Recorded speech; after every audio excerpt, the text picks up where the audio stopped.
Beberapa rezim otoriter di dunia ternyata tidak hanya melakukan penindasan di wilayah kekuasaannya, namun banyak kasus menunjukkan bahwa mereka mengekspor represi tersebut ke luar negeri.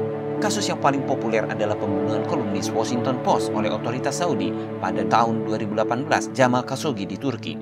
Banyak kasus serupa telah dilaporkan berbagai media, namun lebih banyak yang belum terungkap. Awal 2021, Freedom House merilis laporan berjudul Out of Sight, Not Out of Reach, The Global Scale and Scope of Transnational Repression, menemukan setidaknya ada 608 kasus penindasan transnasional secara langsung dan secara fisik sejak 2014, meliputi pembunuhan, penculikan, penahanan, penyerangan, dan deportasi yang melanggar hukum, rendensi, melibatkan 31 negara asal bekerja sama dengan 79 negara tuan rumah, termasuk yang kini terjadi di Amerika Serikat, Inggris Raya, dan negara demokrasi mapan lainnya. Setidaknya 3,5 juta orang telah terpengaruh oleh serangan langsung atau taktik sekunder berupa intimidasi dan paksaan yang menyebar melalui komunitas di seluruh dunia. Skala dan kekerasan dari serangan-serangan ini menggarisbawahi bahaya yang dihadapi orang-orang, bahkan setelah mereka melarikan diri dari penindasan.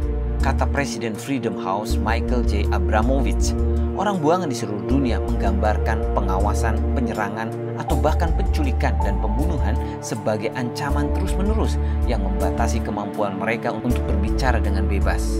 Menghentikan penindasan transnasional sangat penting untuk melindungi demokrasi dan membalikkan pengaruh otoriter.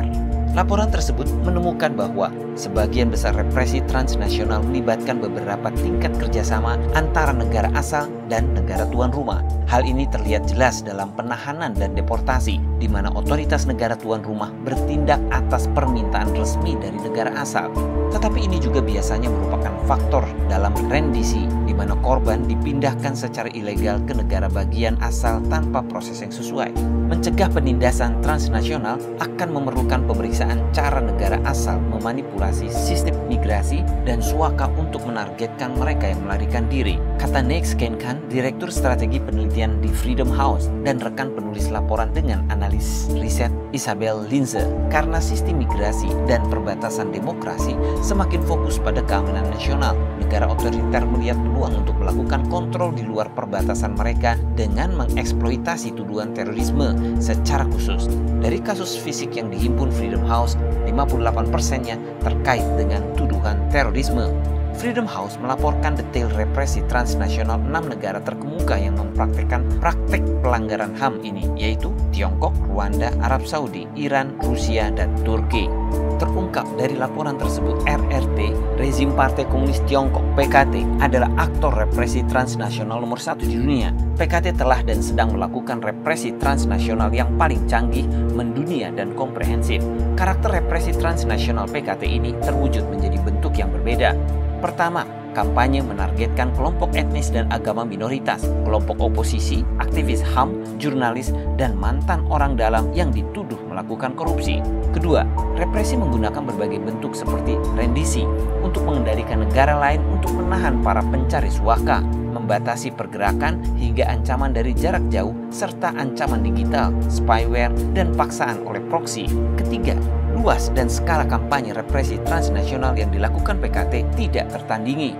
Freedom House menemukan ada 214 kasus serangan fisik Tiongkok sejak 2014. Jelas ini menahbiskan PKT sebagai juara dalam represi transnasional. Menurut Freedom House, kasus-kasus yang mengerikan hanyalah puncak dari gunung es dari sistem pengawasan yang jauh lebih luas, pelecehan, dan intimidasi yang membuat banyak orang kabur ke luar negeri. Minoritas Tionghoa dan pengasingan merasa bahwa PKT sedang mengawasi mereka dan membatasi kemampuan mereka untuk menggunakan hak-hak dasar, bahkan ketika hidup dalam negara lain. Freedom House melaporkan bahwa masifnya penindasan transnasional PKT adalah hasil dari definisi yang luas dan terus berkembang tentang siapa yang harus tunduk pada kontrol ekstrateritorial oleh PKT. Pertama, PKT menargetkan seluruh kelompok etnis dan agama, termasuk Uighur, Tibet, dan praktisi Falun Gong yang jumlahnya mencapai ratusan ribu secara global.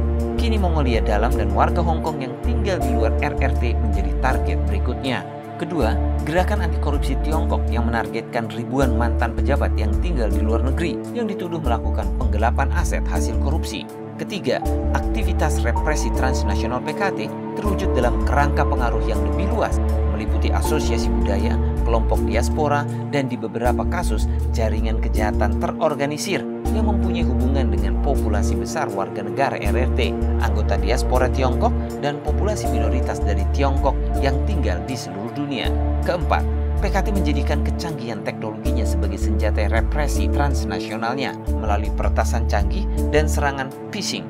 Kasus teranyar adalah taktik represi di luar negeri melalui platform WeChat, perpesanan media sosial, dan aplikasi layanan keuangan yang ada di mana-mana di antara pengguna Tionghoa di seluruh dunia, dan PKT dapat memantau dan mengontrol diskusi di antara diaspora. Kelima, kekuatan geopolitik RRT yang menguat atas negara-negara dekat, Nepal, Thailand, dan jauh Mesir, Kenya, membuat PKT tanpa tedeng aling-aling dan ragu-ragu untuk melakukan represi target-target di seluruh dunia.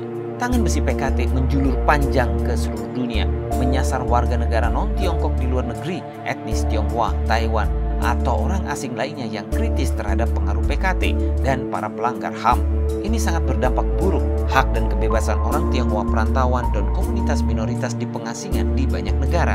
Selain itu, PKT menggunakan represi transnasional ancaman jangka panjang terhadap sistem supremasi hukum di negara lain. Ini karena pengaruh Beijing cukup kuat untuk tidak melakukannya hanya melanggar aturan hukum dalam kasus individu, tetapi juga untuk membentuk kembali sistem hukum dan norma internasional untuk kepentingannya.